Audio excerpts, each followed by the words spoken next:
On sait que la France a officiellement annoncé la fin de Barkhane le 9 novembre dernier. On sait dans quelles conditions la France a été forcée de partir et toute la polémique autour de la présence russe au Mali. Le Mali a porté plainte contre la France pour espionnage et d'avoir fourni des armes et des renseignements aux terroristes qui attaquent le Mali. On sait aussi combien de fois la France est intervenue en Afrique pour éjecter des présidents qui ne faisaient pas le jeu de ses intérêts. Exemple Côte d'Ivoire, Libye. On sait aussi combien la France a bataillé pour revenir au Mali après avoir été chassée par Modibo Keïta au début des années 60. Il y a aussi l'acharnement de la CEDEAO et l'affaire des 49 soldats ivoiriens encore au Mali.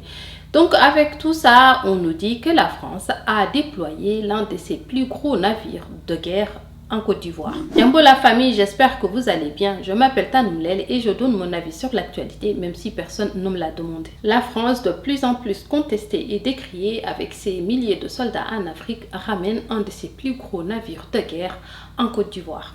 Officiellement, c'est dans le cadre d'une mission de lutte contre la pêche illégale et le trafic de drogue et la piraterie qui sont présents dans le golfe de Guinée. Le Tonnerre est un porte-hélicoptère et véhicule amphibie de la classe Mistral.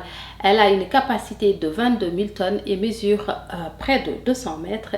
Il peut contenir jusqu'à 300 soldats, 60 véhicules et 2 hélicoptères. C'est pratique, non? Comme ça, ils ne sont sur le sol de personne et ils peuvent aller aider leurs potes présidents dictateurs ou des djihadistes et tranquillement retourner sur leur bateau sans qu'aucune population ne puisse se plaindre de leur présence. Donc, au lieu de réduire ou de plier bagages, la France renforce sa présence en Afrique. D'autres soldats des bases militaires françaises en Afrique vont rejoindre le navire et vont être aidés dans cette tâche par des soldats et marins ivoiriens qui ont plus d'expérience du terrain. C'est flippant, non? Puis qui a chargé la France de venir dans l'océan des gens pour lutter contre la pêche illégale, contre le trafic de drogue? Avec quels pays africains la France a pris cette décision? Et c'est une vraie question. Pourquoi tu ramènes ton gros navire pour surveiller des poissons qui ne sont pas à toi? Puis le deuxième plus gros navire de guerre de la France pour la pêche illégale? Ok.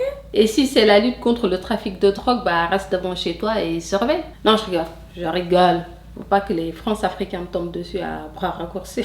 Ou peut-être que la France a décidé de faire la guerre avec les forces étrangères présentes en Afrique, qu'elle dit nuire à ses intérêts, la Chine, la Russie. Le navire de guerre restera en Côte d'Ivoire jusqu'au 11 novembre, selon un communiqué de l'armée française.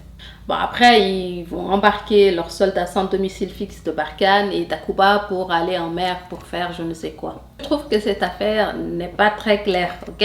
En tout cas, dites-moi ce que vous en pensez, likez, partagez, commentez et je vous dis à bientôt.